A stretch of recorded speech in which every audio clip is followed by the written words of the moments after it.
নেপালী খুঁটিৰ কাষেদি বৈ গৈছে দিখৌ। এই দিখৌ বাঢ়নী পানীত ৰাইজ আতংকিত হৈ পৰিছিলে আৰু দিখৌৱে তাণ্ডৱ সৃষ্টি কৰিছিলে। এই তাণ্ডৱৰ মাজতে আমি যি নেপালী খুঁটিত উপস্থিত আছোঁ, এই নেপালী খুঁটিত 250 ঘৰ ইয়াৰ স্থানীয় বাসিন্দা আছিলে। এতিয়াও বহু লোকৰ ইয়াত সন্ধান নাই। জীৱ জন্তু ইয়াত মৰি গৈছে বুলি সন্দেহ কৰা হৈছে আৰু বহু জীৱ জন্তু, মানুহকে ধৰি জীৱ জন্তু ইয়াৰ পলসৰ তলত আবদ্ধ হৈ আছে। আমি স্থানীয় গাঁৱৰ কেইগৰাকী মানুহৰ লোকক ইয়াত দেখা পাইছোঁ। তেওঁলোকৰ পৰা তেওঁলোকৰ মনৰ কথা জানিব বিচাৰিম। দাদা, কি ক'ব আচলতে ইয়াত কেনেকুৱা এটা পৰিস্থিতি বা পৰিৱেশ আছিলে সেই সময়ত আপোনাৰ পৰা জানিব বিচাৰিছোঁ। পৰিৱেশটো আপোনাৰ ইয়াত 200-250মান মানুহ আছিলে। এতিয়াতো চব লগত সোমাই আছে, ক'ত সোমাই আছে, ক'ত কোনোবা গ'ল সেইটোতো এতিয়া আমিও নাজানিম। কাইলৈ ইয়াত মৃতদেহ 2টা ওলাইছে, এজনী ছোৱালী, এজনী তাৰ মাকজনী। এতিয়া গাঁওখনত কিমান ইয়াৰ লোক উদ্ধাৰ হৈছে? এতিয়াতো উদ্ধাৰটো হৈছে অলপ, আপোনাৰ 30-40জনমান উদ্ধাৰ হৈছে। তাৰ উপৰি এতিয়া আপোনাৰ ধৰক এতিয়াও মানুহ কিমান সোমাই আছে। এতিয়া ইয়াত এটা দুৰ্গন্ধময় পৰিৱেশ।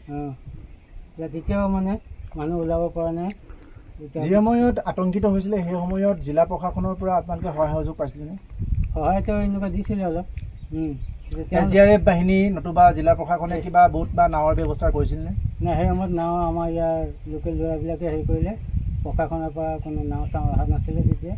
আচলতে যি নাও নতুবা কলগছৰ ভুঁৰ লৈ পেলাই হাজাৰো অধিক লোকৰ প্ৰাণ ৰক্ষা কৰা বুলি এক সংবাদ মাধ্যমত চৰ্চা চলি আহিছে। তেনেকৈ হেৰি কৰি আহিছে। আচলতে ইয়াত 2খন গাঁও আছিল নেকি? ইয়াত 2খন গাঁও আছিল। এখন বিহাৰী সম্প্ৰদায়ৰ লোকৰ গাঁও আছিল। হয় হয়, বিহাৰী লোকসকলে যথেষ্ট সহায় কৰিছে, বহুত সহায় কৰিছে। আচলতে এই যি বাঢ়নী পানীৰ তাণ্ডৱ কিহৰ কাৰণে হ'বলৈ পালে? এইটো আপোনাৰ নাগালেণ্ডৰ পৰা কোনোবাই কৈছে পানী এৰিছে, কোনোবাই কৈছে পাহাৰ বিজুলী মাৰিছে। সঠিক আপুনি একো নাজানে? সেইটো আমি নাজানো। তেখেতে উল্লেখ কৰিছে আচলতে ডাৱৰ বিস্ফোৰণেই হৈছিলে নে নাগালেণ্ডৰ যি সেই সময়ৰ বাৰিষাৰ যি পানী, সেই পানীসমূহ অসমলৈ খুলি দিয়া হৈছিলে। ইয়াৰ কোনো তথ্য স্থানীয় ৰাইজৰ হাতত নাই। যিহেতু ৰাজ্যত এটা জলসম্পদ বিভাগ আছে, জলসম্পদ বিভাগৰ নৈতিকতা আছে, দায়িত্ব আছে, তেওঁলোকে সময়মতে তেনেকুৱা এলাৰ্ট দিয়া, কিন্তু সেইসমূহ এলাৰ্ট ৰাইজে পোৱা নাছিলে, যাৰ কাৰণে এনেকুৱা ধৰণৰ পৰিৱেশে বিৰাজমান কৰিব লগা হৈছে। আৰু ক'ব লাগিব, দিখৌৰ বাঢ়নী পানীয়ে অকল এই বিহুবৰ নেপালী খুঁটি 2 নং নেপালী খুঁটিয়ে নহয়, নাজিৰা মহকুমাকে ধৰি শিৱসাগৰ জিলা, আনকি যোৰহাট গোলাঘাট জিলালৈকো ইয়াৰ পানী প্ৰবাহিত হৈছে। আৰু ইয়াৰ পলস ইমানেই ভয়াৱহ যে এআঁঠু পৰ্যন্ত ইয়াৰ পলসে মানুহৰ ঘৰত আতংক সৃষ্টি কৰিছে। ঠিক আমি অন্য এজন ব্যক্তি কাষলৈ যাম আৰু তেখেতে এই সন্দৰ্ভত কি ক'ব। দাদা, আচলতে এই গাঁওখনৰ আপুনিও এজন স্থানীয় বাসিন্দা, কি ক'ব কিহৰ কাৰণে আচলতে এনেকুৱা এক পৰিৱেশ হ'ব পালে? এইটো মানে আমি জনামতে, আমি দেখামতে, আগমতে শুনামতে যে 12-24 ঘণ্টা একেলগতে বৰষুণ দিয়াৰ কাৰণে পাহাৰৰ পানীটো নামি আহিছে। আমি মনৰ আমাৰ সেইবিলাকে তাৰমানে আমি বিশেষ ডাঙৰ কথাও আমি নাজানো। ইয়াত সৰ্ববৃহৎ কিছুমান বহুত ডাঙৰ গছ আমি দেখা পাইছোঁ, এইবিলাক ইয়াৰে গছ আছে। এইবিলাক চব পাহাৰৰ পৰা নামি অহা গছে, পাহাৰৰ পৰা তেতিয়াহ'লে যথেষ্ট তাণ্ডৱ সৃষ্টি কৰিছে। এই গছসমূহে সাধাৰণ লোকৰ ঘৰ বাৰীবিলাক ভাঙি পেলাইছে, ঘৰ বাৰী ভাঙিছে। কাষতে আমি এটা নামঘৰো দেখা পাইছোঁ, নামঘৰটো ভাঙি পেলাইছে। এইবিলাক খেতি পথাৰ। আৰু এই অঞ্চলটো আচলতে শিলনি বুলি কোৱা হয়, শিলনি বিহুবৰ বুলি কোৱা হয়। ইয়াত বহুত ডাম্পাৰ, বহুত ফকলেণ্ড, বিভিন্ন ধৰণৰ যন্ত্ৰ পাতি মেচিন ইয়াত আছে। সেইসমূহ পলসত ডুব গৈছে, পানী সোমাই গ'ল, পলসতে ডুবি আছে। কি ক'ব, পাহাৰত খনন নতুবা অন্য কিবা কাৰণত এনেধৰণৰ পানী আহিছে? খনন বুলিতো আমি কেনেকৈ ক'ম? এতিয়া বৰ্তমান আমি পাহাৰৰ পানী নামি আহিছোঁ বুলিয়ে ক'ম। বৰ্তমানতো শুনিছোঁ তেনেকৈ খনন কাৰ্য কয়লাৰ পৰা লৈ। আচলতে সংসদত নাজিৰা সমষ্টিৰ প্ৰাক্তন বিধায়ক দেৱব্ৰত শইকীয়াই এটা কথা উল্লেখ কৰিছিলে, এনেকুৱা ধৰণৰ বানপানী আমাৰ সমষ্টিটোলৈ আহিব পাৰে বা এনেকুৱা আতংকিত ৰাইজক কৰিব পাৰে। সেই সন্দৰ্ভত ৰাইজ সাৱধানতা অৱলম্বন কৰা নাছিল নেকি? মানে তেনেকৈ ভবাই নাছিলে, হোৱা নাই। আচলতে ভবাই হোৱা নাছিল। বা চৰকাৰ প্ৰশাসন বা সংসদত যেতিয়া বিধানসভাত এটা বিষয় উত্থাপন হয়, আচলতে তাৰ যি অধ্যক্ষ আছে, কিছুমান তেওঁলোকে গুৰুত্ব সহকাৰে কথা ল'ব লাগে যে সেই সময়ত যদি বিধানসভাত এই কথাটো গ্ৰহণ কৰা হ'লহেঁতেন, আজি ইয়াত এনেকুৱা সাধাৰণ শ্ৰেণীৰ লোকৰ মৃত্যু হ'বলগীয়া ঘটনা সৃষ্টি নহ'লহেঁতেন। আৰু ক'ব লাগিব, যিহেতু অকল বিহুবৰ নেপালী খুঁটিয়ে নহয়, চন্তক, বিহুবৰ, শিমলুগুৰি, নাজিৰাকে ধৰি শিৱসাগৰৰ বিভিন্ন প্ৰান্তত বানে প্লাবিত কৰিছে। আৰু এটা বিষয় চৰ্চালৈ আহিছে, মথাউৰি নিৰ্মাণ। জলসম্পদ বিভাগৰ দৰে এটা গুৰুত্বপূৰ্ণ বিভাগে সেই সময়ত কি কৰি আছিলে? আপোনালৈ প্ৰশ্ন, জলসম্পদ বিভাগৰ নামটো আপুনি শুনিছে? এনেকুৱাটো শুনা নাই আমি। নামটো শুনিছোঁ। এই বিভাগে কেতিয়াবা মথাউৰি নিৰ্মাণ কৰিবলৈ আহিছিলে? নাই নাই।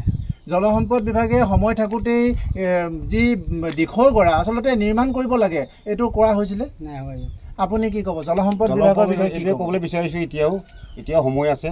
যদি আপোনাৰ মথাউৰি কিনে আপোনাৰ ধৰক মাতেজী ঘাটৰ পৰা যদি এটা মথাউৰি বনাই দিয়ে মানুহখিনি বহুত ছেভ হ'ব।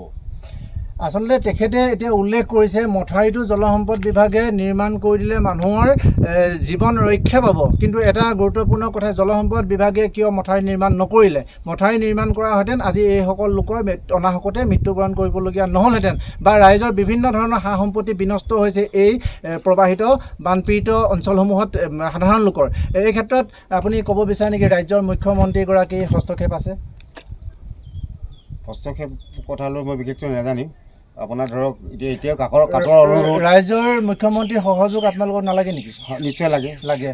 ৰাজ্যৰ মুখ্যমন্ত্ৰীয়ে যথেষ্ট কাম কৰি আহিছে, তেখেতে ৰাইজক সহযোগ কৰি গৈছে। ঠিক তেনে ক্ষেত্ৰত এই বিহুবৰ অঞ্চলৰ বিষয়ে আপুনি কি ক'ব? ইয়াত শিল খননকে ধৰি কয়লা খননেই হওক বা অন্যান্য কি ক'ব? অন্যান্য মানে ক'বলৈতো আমি কি বুলি ক'ম? পুনৰ আপোনালোকে শিল খনন কৰিবলৈ দিব? শিল খননত এতিয়া বন্ধ কৰাটোৱে ভাল। আপোনাৰ ধৰক যিটো মাইনিং চলি আছে, যিহেতু এটা ইয়াত খণ্ড বন বিভাগৰ কাৰ্যালয় আছে, বিহুবৰ খণ্ড বন বিভাগৰ কাৰ্যালয় আছে, চৰকাৰেতো যথেষ্ট ৰয়েলিটি পাই আছে, কিন্তু এইসমূহ অঞ্চলৰ ডেভেলপমেণ্ট একোৱেই নাই। কেইটামান কেঁচাৰ বাহিৰে ইয়াত কিমান চৰকাৰী চাকৰিয়াল আছে? চৰকাৰী আপোনাৰ নগণ্য।